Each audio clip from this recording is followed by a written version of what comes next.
L'objectif de cette vidéo, c'est de démontrer la troisième loi de Kepler dans le cas circulaire. Je vous rappelle que cette loi, c'est t carré sur a cube égale constante, où t est la période de révolution, le temps que met la planète à faire un tour, et a, le demi-grand axe, qui a été représenté ici.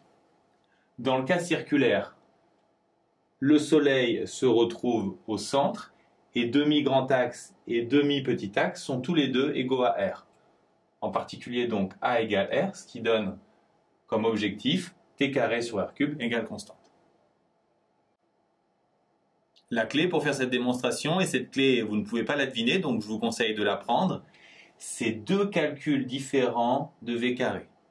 Le premier est très simple, il suffit de faire le bilan sur un tour.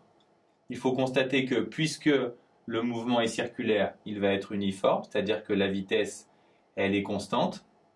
Si elle est constante, ça signifie que la vitesse instantanée est toujours égale à la vitesse moyenne. Et la vitesse moyenne, elle est très facile à calculer. C'est V égale D sur T. La distance, c'est le périmètre du cercle. Le temps, ça va être la durée d'un tour. On fait bien le bilan sur un tour. Le périmètre d'un cercle, vous devez le savoir, c'est 2πr. La durée d'un tour, par définition, c'est la période de révolution. Et pour obtenir une première formule de V carré, il suffit donc de mettre au carré. Le deuxième calcul de la vitesse au carré se fait avec la deuxième loi de Newton. Pour l'appliquer, comme d'habitude, on passe par les étapes préliminaires. D'abord, le système. Ici, pas de problème, c'est la planète assimilée à son centre de gravité.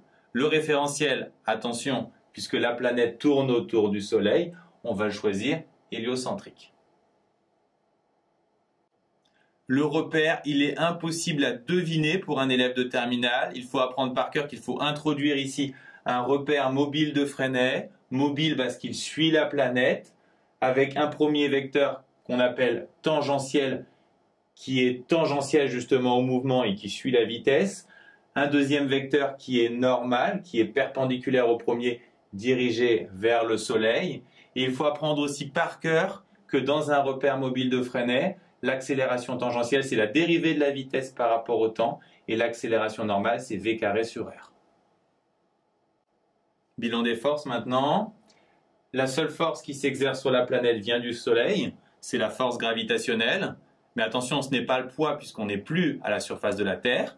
Il faut revenir à la formule générale des forces de gravitation. Si dans l'espace, on a deux masses M1 et M2 séparées par une distance d, elles s'attirent mutuellement et leur intensité vaut G, constante de gravitation universelle, multipliée par masse du premier objet fois masse du deuxième objet fois la distance qui les sépare au carré. Dans notre cas, c'est la force gravitationnelle qu'exerce le Soleil sur la planète, qui vaut donc G fois masse du Soleil fois masse de la planète. La distance, c'est R qu'on met au carré, et la direction est donnée par le vecteur normal n. Ensuite, on applique la deuxième loi de Newton, somme des forces extérieures égale ma. Attention à la masse, c'est la masse du système, donc la masse de la planète. On remplace la somme des forces par la force gravitationnelle, et on obtient cette équation. Comme on a MP des deux côtés, on peut simplifier par MP. Ensuite, puisqu'on a une équation vectorielle, vous avez l'habitude maintenant, on va la traduire dans les coordonnées du repère, ici dans le repère de Freinet NT. Donc l'accélération, ça va être AT et AN. Pour cette expression, tout est suivant N, donc on n'a rien suivant T. Et suivant N, on a GMS sur R carré. Ensuite, il faut se souvenir que dans un repère de Freinet, il y a deux formules que vous devez connaître par cœur. On a donc AT qui vaut dV sur dt et AN qui vaut V au carré sur R, d'où le système dV sur dt égale 0 et GMS sur R carré égale V au carré sur R.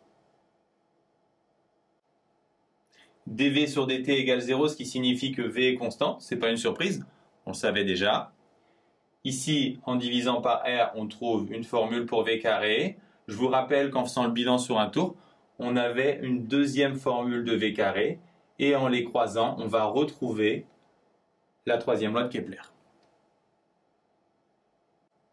Donc, V carré est à la fois égal à GMS sur R et à 4 pi carré R carré sur T carré. Autrement dit, ces deux expressions sont égales. Pour former T carré sur R cube, il suffit ici de multiplier par T carré, de diviser par R carré, ce qui va nous donner du R cube ici, et de diviser enfin par GMS. On obtient ainsi cette constante qui dépend de la masse du Soleil. Si je suis allé un peu vite, on multiplie par T carré, ensuite on divise par R carré, ce qui donne R cube, et on divise par GMS. La présence de MS signifie que cette constante est valable pour tous les corps qui tournent autour du Soleil. Par contre, si on s'intéresse aux corps qui tournent autour de la Terre, la constante sera 4 pi carré GMT.